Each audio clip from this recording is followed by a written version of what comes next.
வாரபலம் பலம் வரும் உலகம்.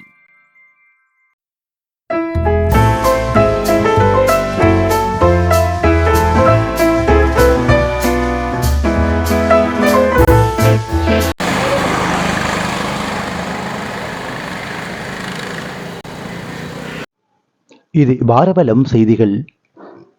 உலக சாதனை பெண் காத்தான்குடிக்கு விஜயம். இனி விரிவான செய்திகள். உலக சாதனை பெண் காத்தான்குடிக்கு விஜயம் செய்தார். உலக சாதனை பெண் கவிஞரான தென்னிந்தியாவைச் சேர்ந்த ரித்தி சூர்யா காத்தான்குடிக்கு விஜயம் செய்தார். அவருடன் தமிழ்நாடு திருநெல்வேலி முனைவர் வீரை மொய்தீனும் வருகை தந்திருந்தார். ஒரே மேடையில் 100 நூல்களை வெளியிட்டு சாதனை படைத்த ரித்தி சூர்யாவே இவ்வாறு வருகை தந்தவர் ஆவார். இலங்கையைச் சேர்ந்த 40 கவிஞர்களுடைய படைப்புகளும் உலக நாடுகளின் ஏனைய இடங்களைச் சேர்ந்த 60 படைப்பாளிகளும் படைப்புகளுமாக ஒரே மேடையில் 100 நூல்களை வெளியிட்டு உலக சாதனை படைத்துள்ளார் ரித்தி சூர்யா. இதுவரை தனது பதிப்பகத்தின் ஊடாக 600 நூல்களை வெளியிட்டுள்ளதுடன் தனது 15 நூல்களையும் வெளியிட்டு இருக்கிறார். காத்தான்குடி இஸ்லாமிய இலக்கிய கழகம் மற்றும் வாரபலம் ஊடக வலையமைப்பு ஆகியவற்றின் தலைவர் கவிமாமணி TL ஜௌஃபர் கான் தலைமையில் காத்தான்குடி ஊடக அமையத்தில் உலக சாதனை பெண் படைப்பாளி ரித்தி சூர்யா குழுவினர் சந்திப்பு இடம்பெற்றது. இதில் காத்தான்குடி இஸ்லாமிய இலக்கிய கழகத்தின் செயலாளர் காத்தான்குடி ஃபாத்திமா, பிரதி செயலாளர் கலைமதி MAC ரஃபாய்டீன், அமைப்பாளர் கவிக்கோன் இல்மி அகமது லப்பை, பொருளாளர் HM இக்பால் கான், கழகத்தின் சமூக சேவை பிரிவு தலைவர் உசனார் ஜாபிர் உட்பட பலரும் கலந்து கொண்டிருந்தனர். உலக சாதனை பெண் படைப்பாளி ரித்தி சூர்யா மற்றும் முனைவர் வீரை மைதீன் ஆகியோர் தமது கருத்துக்களை வெளியிட்டனர்.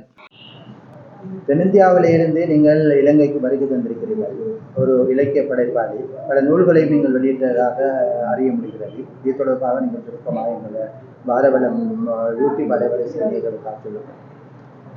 இந்தியாவிலேருந்து தமிழ்நாடு சென்னை ஆவடியிலேருந்து நான் இங்கே வந்திருக்கேன். கவிமலர் பைந்தமிழ் சங்கம்ன்றது எங்களோட சங்கம். சந்திரகலா பதிப்பகம் ஒன்று வச்சுருக்கேன். இங்கே நான் உலகளாவே நிறைய உலக சாதனைகள் பண்ணியிருக்கேன். 4 சாதனைகள் பண்ணேன். அடுத்த 2 சாதனைகள் இலங்கையில் நிகழ்த்துறதுக்காக வந்தேன். முதல் சாதனைனா 100 புத்தகங்கள் ஒரே மேடையில் வெளியிட்டு இருக்கோம். இலங்கை கவிஞர்கள் ஒரு 40 பேர், வெளிநாடு வாழ் கவிஞர்கள் ஒரு 10 பேர், இந்திய கவிஞர்கள் ஒரு 50 போட்டு குறைஞ்சபட்சம் 100 புத்தகம் உலக சாதனையாக இப்போ நியூ கதிரேசன் நாளில் நாங்கள் வெளியிட்டு இருக்கோம்.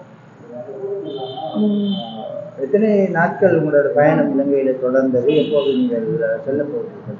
8 நாட்கள். 24ஆம் தேதி வந்தோம். நாங்கள் 31ஆம் தேதி நான் கிளம்புறேன். நான் இந்த 8 நாட்களும் இலங்கை மக்கள் ரொம்ப உணர்வுபூர்வமாக, ஆக்கப்பூர்வமாக, திறமைய அடிப்படையில் பார்த்தா கூட ரொம்ப ரொம்ப பன்முக திறமையாசாலிகளாக எனக்கு பார்க்கறதுக்கான வாய்ப்பாக இது அமைஞ்சது. இலங்கையை பற்றி நீங்கள் என்ன நினைக்கிறீங்க? நம்ம பார்த்ததும் நிஜமும் வேற, சொல்கிறதும் இது ஒரு கலவர பூமி, எந்த நேரம் பாரு பிரச்சனை இருக்கும், பொருளாதார ரீதியாக ரொம்ப பின்தங்கி இருக்காங்க அப்படிலாம் சொல்கிறாங்க. பட் அதையும் தாண்டி இவங்க ரொம்ப தன்னம்பிக்கை உள்ளவங்களா, அன்பு நிறைஞ்சவங்களா, ஒற்றுமை நிறைஞ்சவங்களா தான் இருக்காங்க. வெளி உலகம் பார்க்குறதெல்லாம் பொய்யா தோணுது எனக்கு. இதுவரை நீங்கள் எத்தனை புத்தகங்களை உங்களுடைய கழகத்தினால் அமைப்பினால் வெளியிட்டிருக்கீங்க? 600 புத்தகங்கள் வெளியிட்டு இருக்கேன். அதில் தனிப்பட்ட முறையில் என்னோட புத்தகங்களை 15 புத்தகங்கள் வெளியிட்டிருக்கேன்.